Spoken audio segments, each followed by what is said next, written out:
It's been a while since I've sang this high. This has been a while since I've sang this kind of music at all. Yeah. No, all good. You sound amazing. It's like this song, Rose, I've listened to it so many times. So like, it's so beautiful. So Just pretty. how everything like blends together.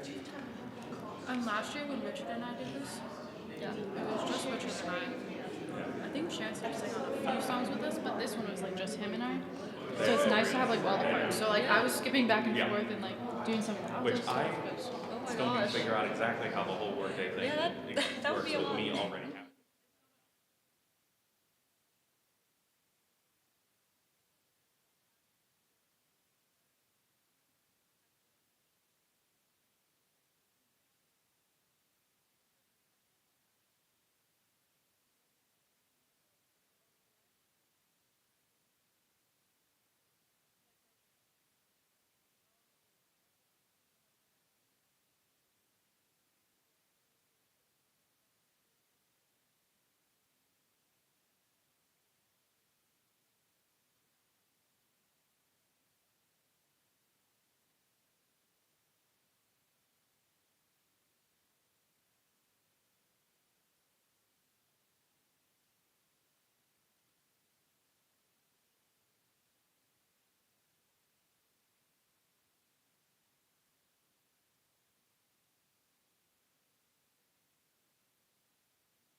the air seems so dry that I like my lips are always chapped. Like it's not like that. Can I have some? Oh.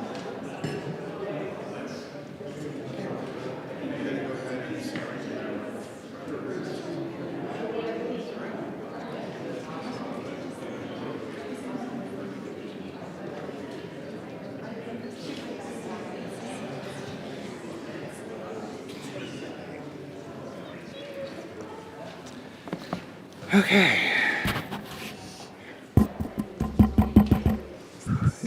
Is this on? Can you hear me? Yes. Okay. Well, good evening, everybody, and welcome. We're going to get started. My name is John O'Keefe, and I'm the director of the Bergman Center for Dialogue here at Xavier. And I'd like to welcome you to our second prayer of ecological lament. And thank you so much for making time to come and pray with us this evening. I think I've just been asked to do a few words of introduction. And one of the things that strikes me a year after our first prayer service is that we still have cause for lamentation.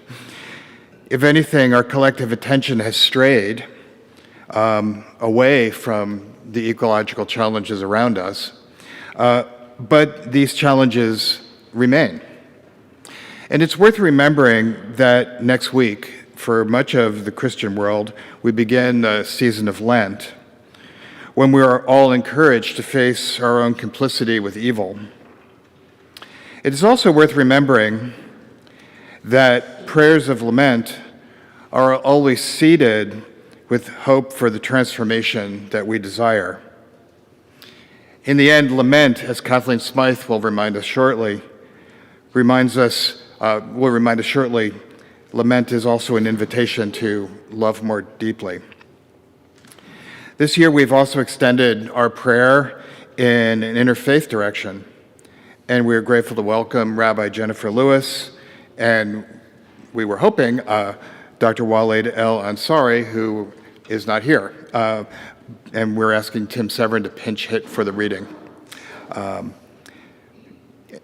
We ask you to all join us together in silence, bring our hearts to a place of meditation as we listen to the choir before we begin our readings. Thank you.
Vayikach Adonai Elohim et ha'adam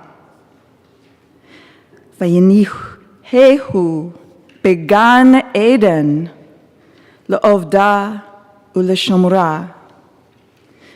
The eternal God settled the human in the Garden of Eden to till it and to tend it.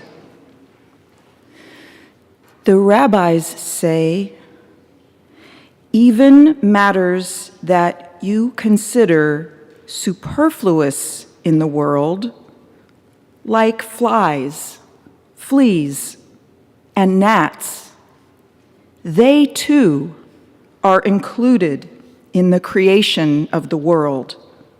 And through all of them, the Holy One, blessed be He, executes His missions, even by means of a serpent, even by means of a gnat, even by means of a frog. Rabbi Tanhuma said in the name of Rabbi Menachma, Rabbi Berechia in the name of Rabbi Chelbo, that Rabbi Aha would relate this incident. A certain man was standing on the riverbank.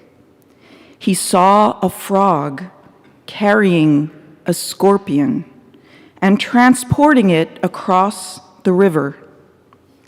After it, the scorpion performed its mission.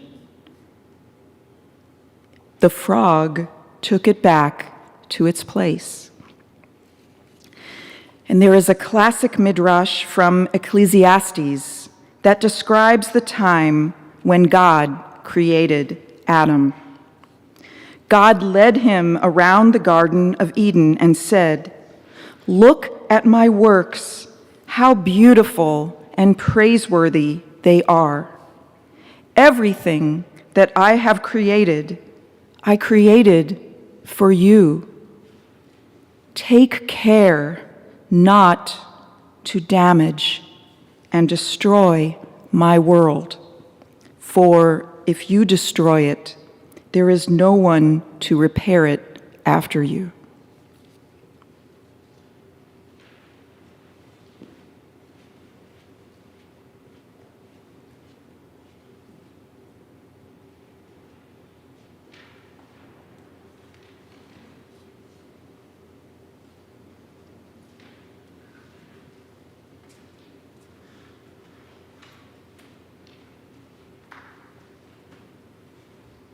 For this meditation, I invite you to close your eyes.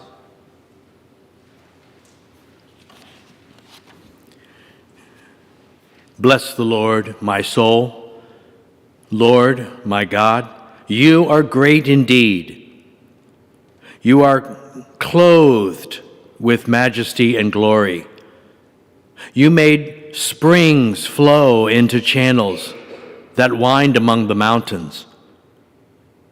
They give drink to every beast of the field.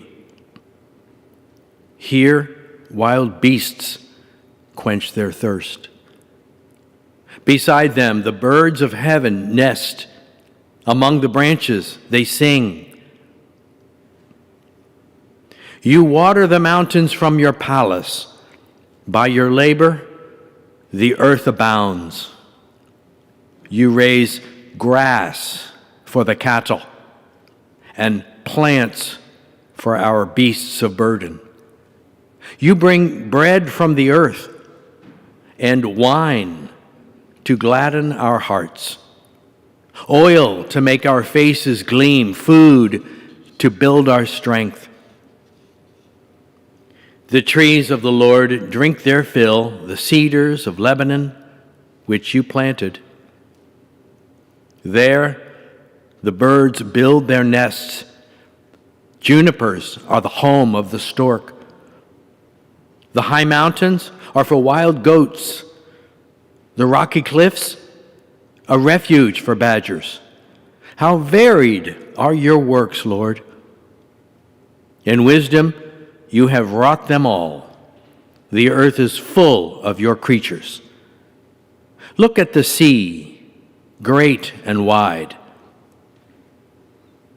It teems with countless beings, living things, both large and small. I will sing to the Lord all my life.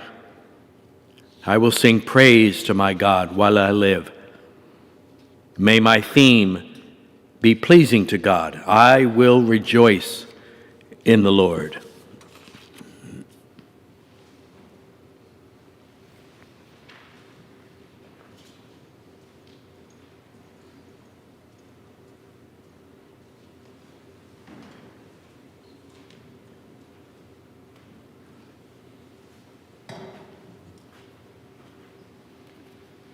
Bismillah ar-Rahman ar-Rahim.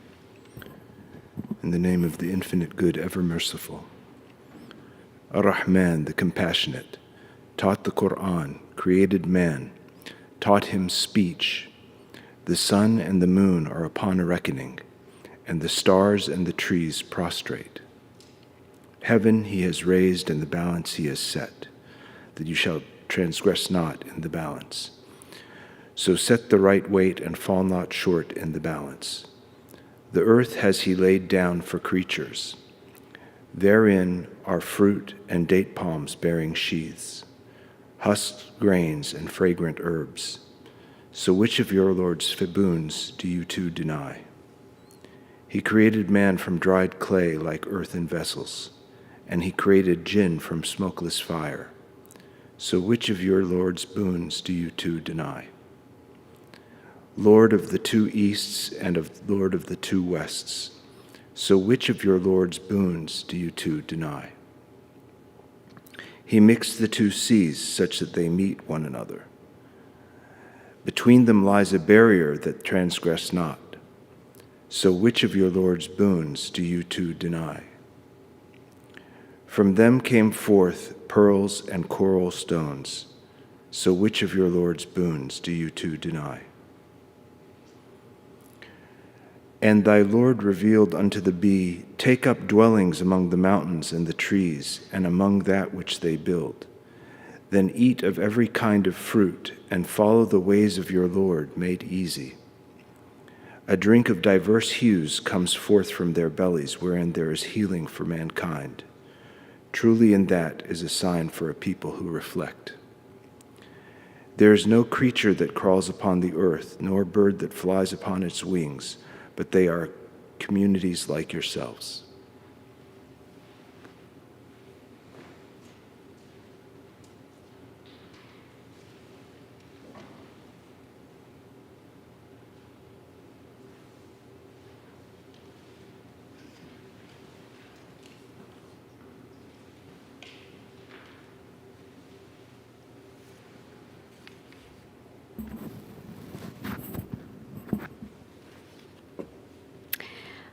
The title for my message this evening is Something in the Woods Loves You. And it's going to be a mix of my words and the words of others, and I'm starting with two readings by others. The first is a memory poem by Marlanda Dekine. I am a child of wonder again, and rain tells me to watch for snails and slugs. I gather dirt, sand, and sticks for the terrarium, where I make a safe home, away from footsteps, fast cars, and ditch water. I don't want them to die, so I make them a space for living. I ask Ma to buy lettuce, because in the book I got from the library, I learned they will eat lettuce. I am greedy to learn what keeps everything alive. Their spiral shapes leave shiny trails behind. I imagine I am a snail, leaving magic everywhere I go. This next is by poet and writer Jared Anderson. We are as natural as gray squirrel or a flowering dogwood tree, but we are also different. We, like they, are unique. We make stories and live inside them. Some of the stories help us, some harm us.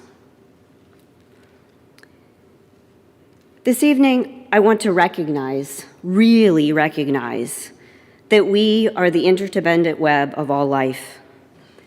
The grief we often feel about its destruction at our collective hands, and the connection, and dare I say love, we desire, are two sides of the same coin. Or as the beautiful zine that was shared last year during this service, Magnificat, an Eco-Advent companion, began, "Part of me wants to sing about the light. Part of me wants to cry, cry, cry." But I, along with poet Jared Anderson, whose book title I stole for this message, think that what might ease our grief is feeling the earth, for some of us, God for others of us, or maybe both for some of us, reaching back to us, doing something to us. We want to know that creatures want us to belong, to nurture us. I know questions arise. Is this possible? How do we go about it? Do we deserve it? As we gather here, we are painfully aware, even today, of rollbacks in federal protections and funding on our dangerously warming planet. We are running out of time. But I wonder, and perhaps worry for myself, that I might still be deeply embedded in a paradigm of stewardship that is not of God, of being with and of all. The online platform Community Commons defines stewardship as the careful and responsible management of something entrusted to one's care. In the Bible, proper stewardship is a tool for maturation and growth. And for Quaker Pamela Haynes, her sense of stewardship changed to one of direct relationship rather than just caretaking, thanks to time spent with the Haudenosaunee. My experience as a child myself, and as a mother, echoes the poem I began with, that most, if not all of us, are born natural stewards. We want to care for the small creatures we see on the ground before we learn that they are insects and scary. We want to cuddle with our household pets, ride on them if they are big enough, and feed them. We want to take care of that little turtle that we find by the pond, even if we're not sure what it eats or how to make sure it has access to both water and dry land. We collect flowers to adorn our heads, hats, and bicycles. We somehow know that our welfare and that of these other creatures are related. And I might say that we sense that they see us as their fellow creatures. They are inviting us into communion with them. They are encouraging our return to the divine. They let us get close, pick them up, and care for them. They believe in mutuality. I think we know that they love us back. And perhaps this mutuality is easier because we are so low to the ground ourselves as children. Anderson notes how much stronger we are if we are bent low to the ground rather than building grandiose towers and dreams. In this way, our aching planet and hearts are invitations toward a slowing and a simplicity that I know most of us desire, but that if you are like me, you find hard to implement. It is a slowing and simplicity that almost inevitably leads to reconnection and opens the way to love. Forsythia by Jared Anderson. As forsythia grows tall, its branches bend beneath their own weight, bowing to the ground in arches of yellow flowers. Wherever they touch the earth, the branches root again and send up new shoots, stitching gold across the landscape. Some new kinds of knowledge shift our center of gravity, staggering us bending us low beneath the burden. If you think of your worldview as a stone tower, this shift is a cataclysm of splintered rock. If your worldview is forsythia, then every startling truth that bends you low becomes a new connection to the earth, a new way to stand, an invitation to grow. We live in a time of strong wind and sudden pressure. It is not an age for towers. It is an age for stubborn flowers. But we are not forsythia bushes, and childhood is usually just a small fraction of our lives. We become big and distant from insects and flowers, and we start to think about things that seem more interesting and complicated than forsythia bushes. Now, I have to admit that I find eco-grief a bit confounding. What are we mourning exactly? Are we mourning our collective inaction? Biodiversity loss? Disconnection from Earth, from God, Spirit? All of this? Are they inseparable? If they are, where do we find relief? Should we? Maybe for me at least, part of the confusion lies in the bewildering political journey of climate denial that I've been part of in this country. We all know that British Petroleum helped to popularize the term carbon footprint in the early 2000s as a way to distract us from systemic change that would include holding fossil fuel companies accountable for their products and resultant greenhouse gas emissions. And of course, I do not condone such manipulation and desire to avoid accountability, nor do I think that collective action is not urgently needed.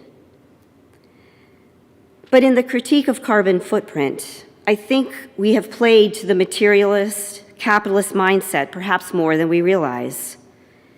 We lost something vital for our individual recognition of our interdependency with the earth, for our sense of stewardship, and even more reciprocity.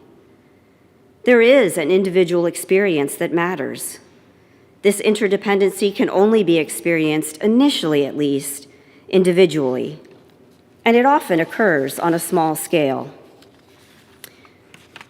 For me, the small and seemingly inconsequential actions that I take that happen to conserve fossil fuels and that require more effort on my part are also the actions that provide a new or renewed connection to the earth with each repetition. They keep me a bit lower to the ground and open me to loving and being loved. They aren't going to save the planet by themselves, but they do save me. And sometimes I wonder if we are collectively going to disappear long before the earth becomes a land of jellyfish and scorpions. I have a number of almost daily rituals that keep me connected, though it is often tempting to forego them. One is the hanging of clothes. We do not have a dryer, mostly by intention, but also partly by circumstance. And drying our clothes then requires repetitive work, often outdoors, putting up my great-grandfather's umbrella rack, pinning clothes to it, hours later unpinning them, and then taking them in and folding them, and finally bringing the rack back inside to protect it from the weather. I actually think the creatures and plants of my backyard like having me and my clothes out there. They know my sense of wonder and connection is magnified with every visit, and they just keep doing their rabbit and bird and butterfly things, but now I'm in the mix. How do we reorient our minutes and hours for letting the creatures of this world love us back, even if that might bring more grief as we notice more loss and disconnection? A Walk to the Mailbox by Kathleen Smythe. In the lull of afternoon, wanting to be outside, hoping for a chance encounter with a neighbor, I push the sliding glass door and head south down the driveway. Are the windflowers all done blooming? No, a few are hanging on. So the blue cohosh should be out. Those barely there, somewhat pitiful yellow flowers. But their paltry state does not matter. What I'm after is the leaves, those curvaceous, sexy mitts. Oh, and look, yarrow's leafy feathers, soon to be followed by orange and yellow cushions, colorful medicine by observation or ingestion. And then the baby zinnias encircle the box. They'll bear colors of all the sunsets, beckon to bees, butterflies, and ants. And there I am already at the mailbox. Not a two-legged creature in sight, but so many neighborly encounters. In writing this poem a few years ago, I realized I do think of plants as family. I literally look for reasons to be with them, whether it is growing and caring for them, laying mulch around them, or standing in awe of their beauty and variety. Without them, I would be far, far more lonely. Biologist E.O. Wilson has warned that we might be in danger not only of the Anthropocene, but of the Eremocene, or the age of loneliness, marked by an existential and material isolation resulting from having extinguished so many other forms of life. I think my father has already entered this era. As an entomologist, he is painfully aware that we have lost up to 70% of insect species over the last 20 years. 70% over the last 20 years, due to human activity. He feels this loss in his bones, as the numbers and variety of butterflies, dragonflies, and damselflies he used to see, he just doesn't anymore. But he still has animals he loves and who love him back. He is 86, defying the odds, as all his doctors tell him. And this past Christmas, just a month or so ago, he showed my son, the grandchild who's shown the most interest in caring for the Wisconsin condo they live in, how to be with the birds day and night, how to feed them, which feeders to bring in, which food to put in which feeders, how to keep the water clean and full. This is the act of a man who obviously loves his birds, but he's moved far beyond caretaking. He knows that these birds love him back. They visit him regularly and hang out, sometimes even before the food arrives or after it is gone. For a number of winters now, a toad has come inside on one of my mother's houseplants. And I'm not kidding you when I say that they cohabit with that toad like a housemate. They look out for her on a daily basis and then delight in the spring as they return her to the outdoors with the plants in the spring. Perhaps more eco-grief is not a bad thing. Perhaps it is a sign of how fully alive and connected we might be. A signal that in this age of loneliness, we need people and plants. And maybe it is a reminder of how much the art and work of stewardship, deep reciprocity, and being loved lies before us.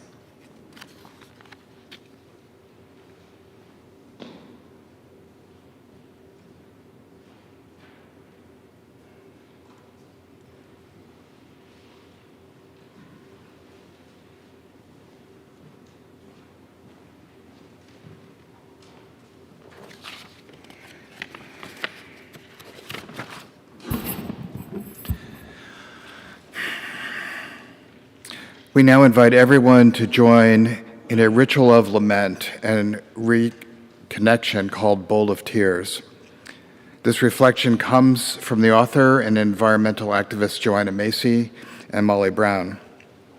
To participate, please come forward, two at a time, and kneel or bow before one of the two bowls of water here at the altar.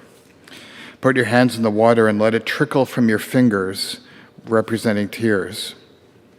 Experience the grief that God feels for all that has been destroyed or lost.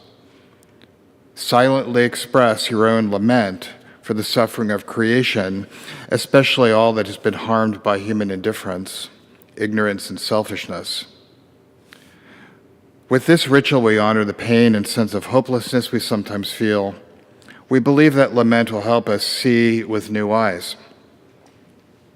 Afterward, please take a taper from one of the baskets nearby, light it at one of the large candles beside the altar, and place it in one of the bowls of sand. The candle represents the hope for a better tomorrow, an ecological conversion of heart toward greater care for creation. You may want to offer a brief prayer seeking God's help in sensing your own connection with creation and responsibility for it. As people are lighting their candles, others may come forward to the bowl of tears. And once everyone who wants to participate has done so, we will prayerfully listen to a litany with photos created by Bellarmine Chapel's sustainability interns. I close now with words of poet Adrian Rich.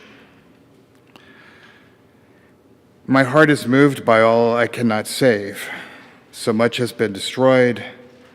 I have to cast my lot with those who, age after age, perversely, with no extraordinary power, reconstitute the world.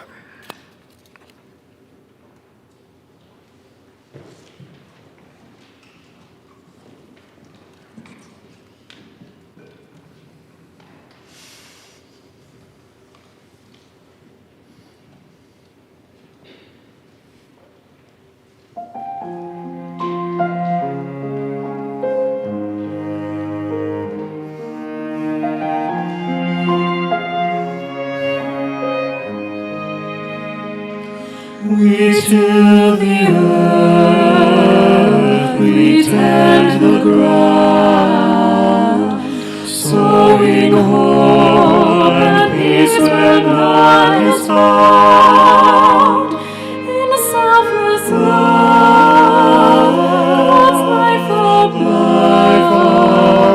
We till the earth, we tend the ground.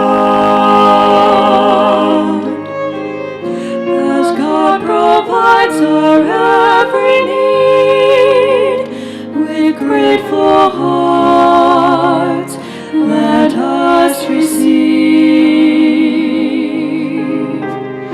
these gifts of love and make return to bless the world, to bless the world. We till the earth, we tend the ground, sowing hope and peace where none is found. In a selfless love, God's life abounds. We till the earth, we tend the ground. As creatures share one common home, one loving God, one song of hope. The rocks cry out and praises ring. Rise up and sing, rise up and sing. We till the earth, we tend the ground, sowing hope and peace where none is found. In a selfless love, God's life abounds. We till the earth, we tend the ground. On rocky paths and trodden roads,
surrender, trust for the children tomorrow will bear.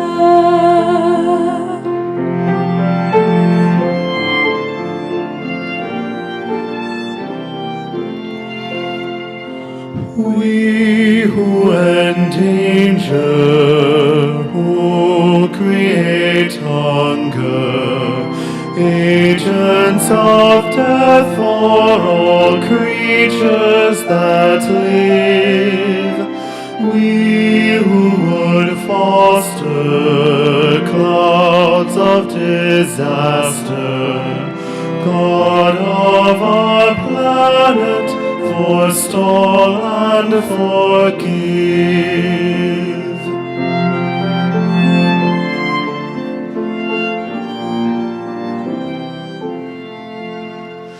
Let there be greening, birth from the burning, waters that blesses and air that is sweet, health in God's garden, hope in God's children, regeneration that peace will complete.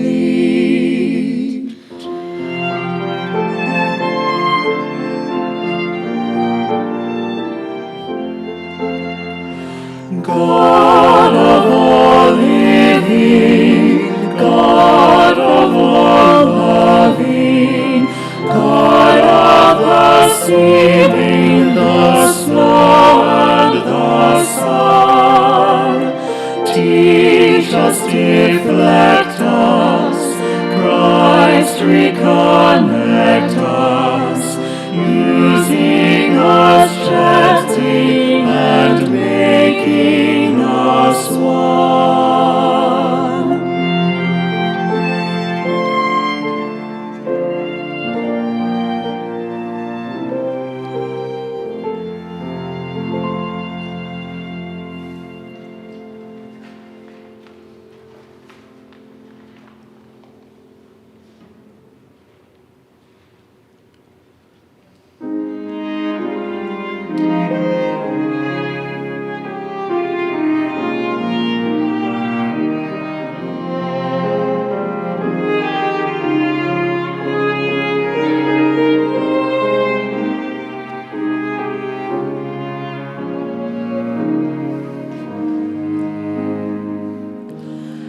Restless is the heart until it comes to rest in you.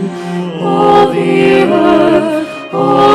earth shall remember and return to our God. Lord, you have been our refuge through all time, from one generation to the next. Before the mountains were born, or the earth brought forth, you are God, without beginning or end. Restless is the heart until it comes to rest in you. All the earth shall remember and return to our God. To your eyes 1,000 years are like a day, no more than a watch in the night. You sweep us away like a dream, like the grass that springs green in the morning, like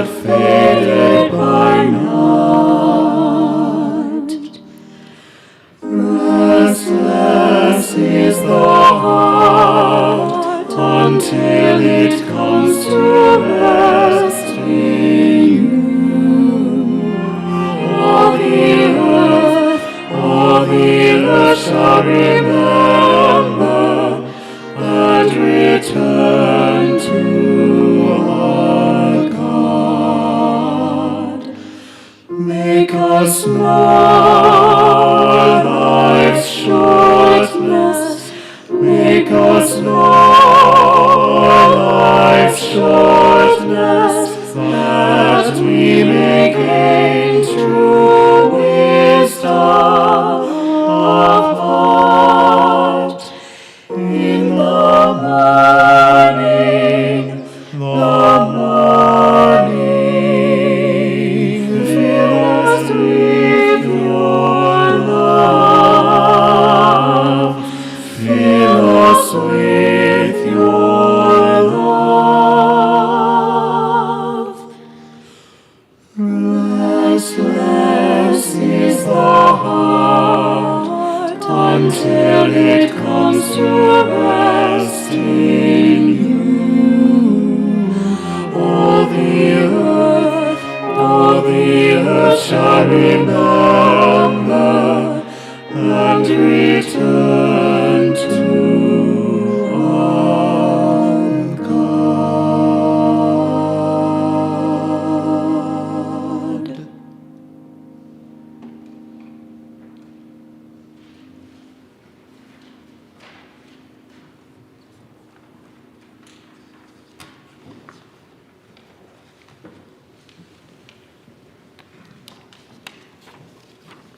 Please open your worship aid and use the responses to the litany printed in red. For devastating the forests, suffocating the lungs of the world. Hold us accountable for our role and deliver us, O God. For filling the air with smoke and pollution, choking the breath of all who share this earth. Hold us accountable for our role and deliver us, O God. For turning fertile lands into barren deserts, ignoring the cries of a thirsty soil. Hold us accountable for our role and deliver us, O God. For reducing global biodiversity, squandering the abundance of animal and plant life across every habitat. Hold us accountable for your role and deliver us, O God. For hoarding the fruits of your creation, letting waste pile high as others go hungry. Father, show us your mercy and turn our hearts to you. For carving into the earth's depths, extracting its riches while leaving scars that will never heal. Father, show us your mercy and turn our hearts to you. For staining clean rivers and oceans, letting them carry death, not life. Father, show us your mercy and turn our hearts to you. For disrupting the climate systems, destabilizing the foundations of our common home. Father, show us your mercy and turn our hearts to you. That we may trust in your presence, guiding us as we mend what we have broken. Jesus, walk with us as we restore your creation. That we may learn to walk lightly upon the earth, living as caretakers, not conquerors. Jesus, walk with us as we restore your creation. That we may sow seeds of hope and healing, nurturing the beauty of your creation for generations to come. Jesus, walk with us as we restore your creation. Creator, you made the heavens and the earth and called it good. Help us to protect what you have entrusted to us. Renew us, O Lord, and renew the face of the earth.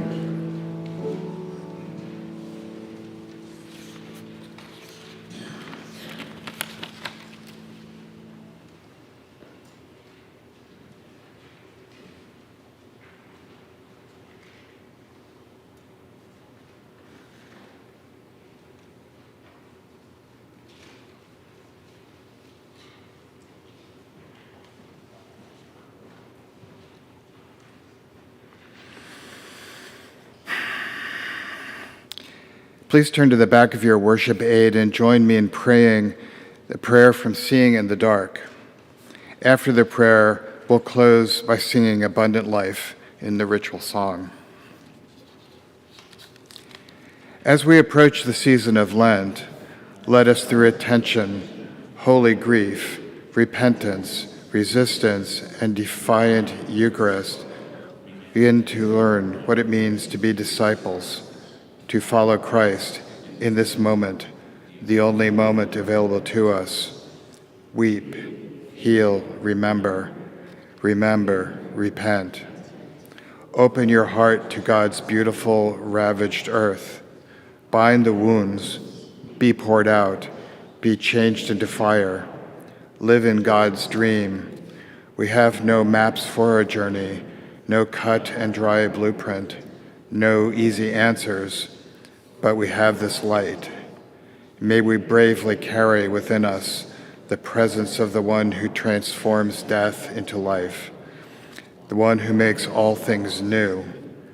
A new world is being born, and the earth herself groans in birth pains and anticipation. Listen, keep vigil at the emerging margins. Love is freeing the world from every form of domination. We are invited to help. Lord, grant us the vision and the courage.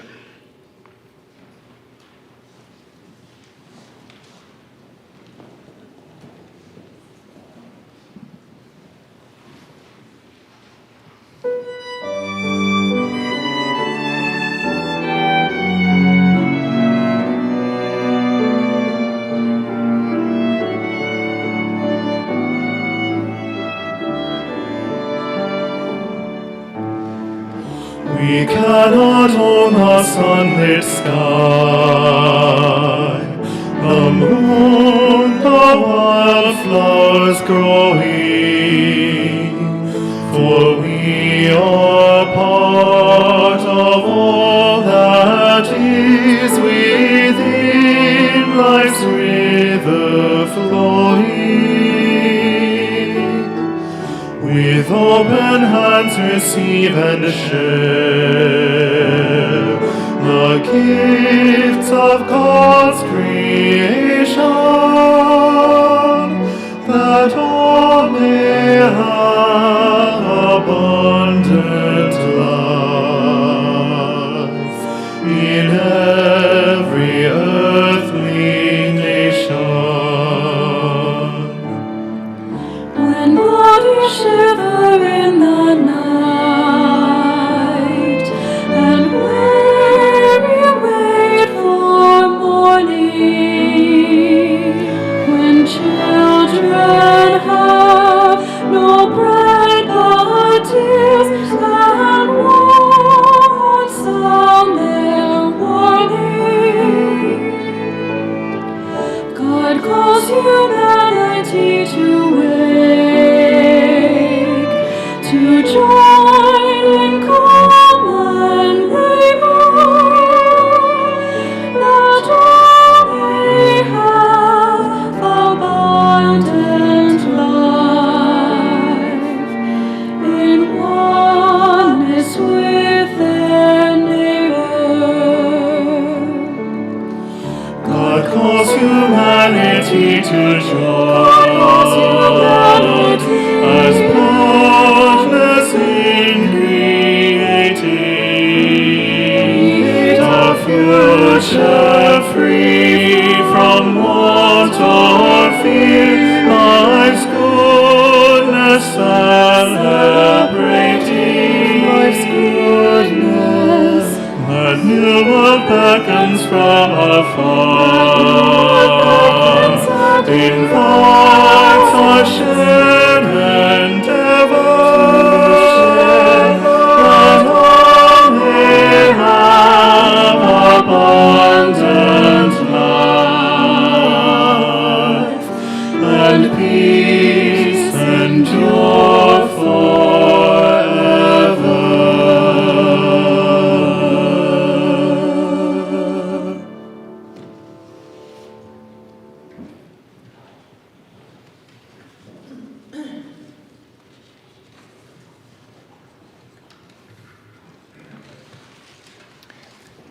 That concludes our prayer. Thank you so much for joining us this evening.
your mic and April's mic can come down if you're able to help with that.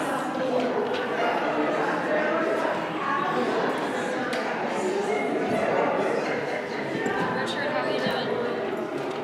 How are you doing? I'm doing good. These are going to get started, just our two. Just these? Oh, yes. All right, sounds good.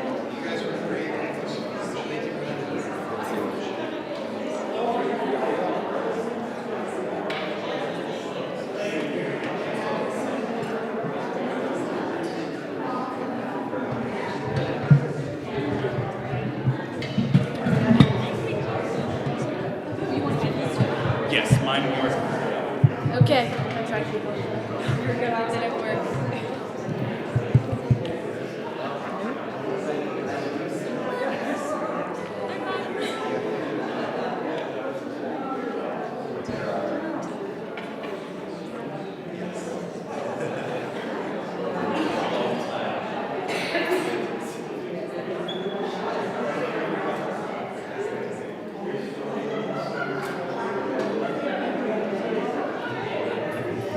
Needs water again.